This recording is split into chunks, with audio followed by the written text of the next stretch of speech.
మీ business ఏదైనా మీ ఊర్లో promotion చేయాలంటే అది సుమన్ టీవీతోనే సాధ్యం. ఇప్పుడే సంప్రదించండి.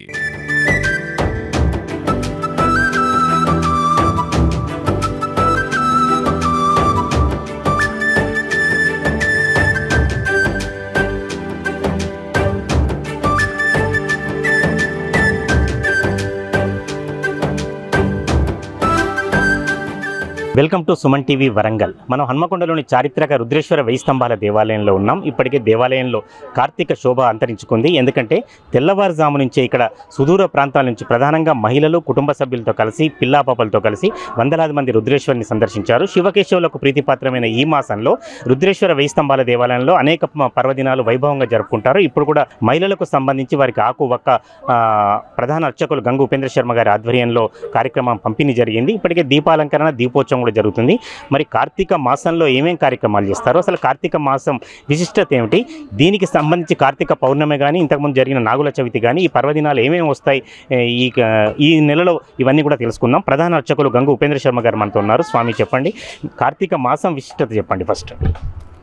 ఈ కార్తీక మాసం భారతదేశం లోపల ఆచార వ్యవహారాలకు సంబంధించిన విషయము. ఋషుల పరంపరంగా వస్తున్నటువంటి ఈ కార్తీక మాసం లోపల శివకేశవులకు భేదం లేదు. శివాయ విష్ణు రూపాయ శివరూపాయ విష్ణమే అంటూ భక్తులందరూ కూడా సామూహికంగా లేదా వాళ్ళ స్వతహాగా దంపతులతో సహగలిపి ఈ మాసమంతా కూడా విష్ణు ఆలయాలను శివాలయాలను దర్శించుకోవాలని చెప్పేసి మనకు కార్తీక పురాణం తెలియజేస్తున్నది.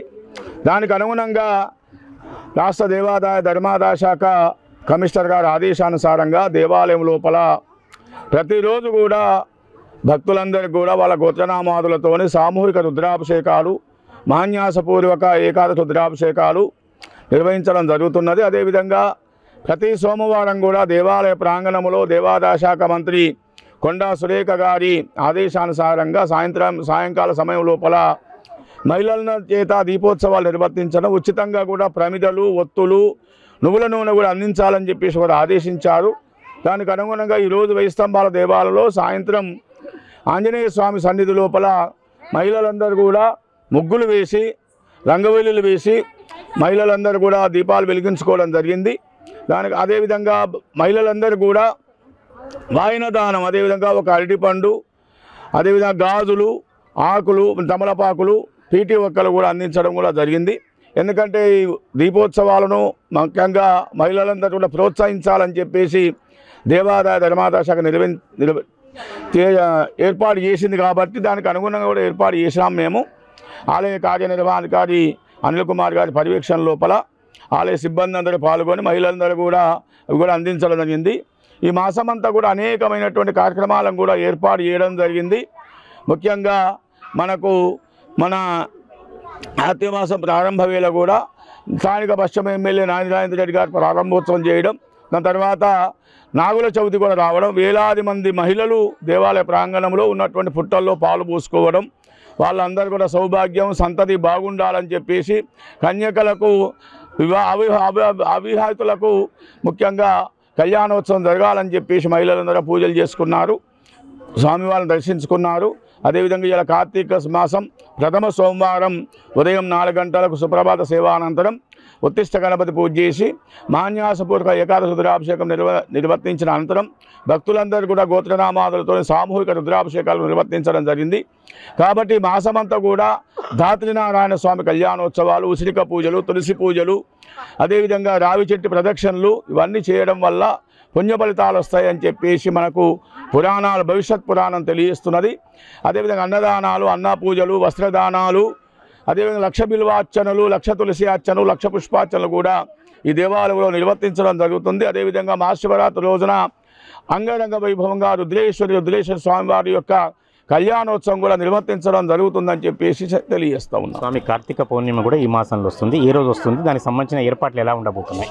5వ తేదీ నాడు మనకు కార్తీక పౌర్ణమి. దానికి అనుగుణంగా దేవాదాయ ధర్మాదాయ శాఖ కేంద్ర పురావస్తు శాఖ ఆధీనంలో ఉన్నందున వారి నిబంధన ప్రకారం దేవాలయం లోపల అన్ని ఏర్పాట్లు కూడా పూర్తి చేస్తున్నది. అదే లక్ష దీపోత్సవ కార్యక్రమాన్ని కూడా ఏర్పాటు చేస్తున్నది. 1,00,000 ఒత్తులతోని లక్ష దీపోత్సవ కార్యక్రమం నిర్వర్తించడం జరుగుతుంది.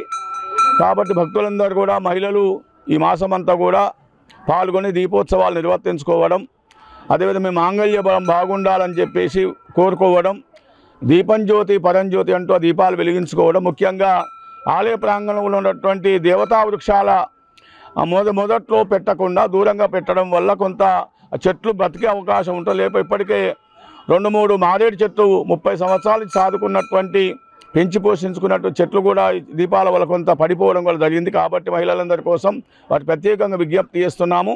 చెట్లను కాపాడుకుందాం. వృక్షో రక్షిత రక్షతః. ఆ వృక్షాలు రక్షించుకోవడం వల్ల మనకు ప్రాణవాయువు లభిస్తుందని చెప్పేసి మనకు భగవంతుడు చెప్పాడు. కాబట్టి ఆ చెట్లను కూడా కాపాడుకోవాలని మహిళలకు ఈ సందర్భంగా విజ్ఞప్తి చేస్తూ కార్తీక పౌర్ణమి కూడా ప్రత్యేక ఏర్పాటు కూడా చేయడం జరుగుతుందని చెప్పేసి తెలియజేస్తా ఉన్నాం. అయ్యగారు, అంటే ఇప్పుడు ఈ మాసం అంతా కూడా సేమ్ ఇదే సమయాల్లో దేవాలయం ఉంటుందా? ఇంకా ప్రత్యేకమైన సమయాలు పొడిగించడం కానీ? ఈరోజే కేంద్ర పురవస్తు శాఖ ఆల్ ఇండియా డైరెక్టర్ గారు సుబ్రహ్మణ్యం గారు కూడా రావడం జరిగింది. వారి ప్రత్యేక పూజల అనంతరం మా విజ్ఞప్తి మేరకు రాత్రి 9 గంటల వరకు కూడా దేవాలయం తెరిచి ఉంటుంది. మహిళలందరూ కూడా 9 గంటల వరకు కూడా దీపాలు వెలిగించుకోవచ్చు. ప్రతిరోజు కూడా వెలిగించుకోవచ్చు. ప్రతిరోజు కూడా ఇలాంటి అలంకారాలు వాటికి కూడా దీపోత్సవాలు నిర్వర్తించుకోవచ్చు అని చెప్పేసి భక్తులకు విజ్ఞప్తి చేస్తున్నాను. చివరిగా చెప్పండి, ప్రతి నెల ఏదో ఒక విశిష్టత ఉంటుంది. కార్తీక మాసంలో భక్తులు ప్రధానంగా మహిళలకు సంబంధించిన వాళ్ళు ఏం ఆచరిస్తే బాగుంటుంది, ఏం ఆచరించకుండా ఉంటే బాగుంటుంది? ముఖ్యంగా ఉపవాస దీక్షలు అనేది ఈ 4 రోజులు నక్తం అంటారు దీన్ని. ఈ నక్తం లోపల ఉదయం అంతా ఉపవాసం ఉండి సాయంకాల సమయం లోపల స్వామివార్ల దగ్గర ఇంట్లల్లో కానీ గృహాల్లో కానీ లేదా దేవాలయాల్లో కానీ దీపాలు వెలిగించుకొని తర్వాత రాత్రిపూట భోజనం చేయాలని చెప్పేసి మనకు శాస్త్రం చెప్తున్నది. దానికి అనుగుణంగా వాళ్ళు నిర్వహించుకోవాలి. శాస్త్ర ప్రకారం కార్యక్రమాలు నిర్వర్తించుకోవడం వల్ల మన ధర్మం నిలబడుతుంది, మన ధర్మ ఆచారాలు కూడా నిలబడతాయని చెప్పేసి. ఎందుకంటే భవిష్యత్ పిల్లలకు కూడా మనం నేర్పాల్సిన అవసరం ఉన్నది. కాబట్టి ఆ పిల్లలకు కూడా నేర్చుకోవాలంటే మీరు ముందు ఉండి ఆచరించి పిల్లలకు నేర్పడం వల్ల కొంత సుఖమైన జీవితాన్ని అనుభవిస్తారని చెప్పి తెలియజేస్తూ ఉన్నాం.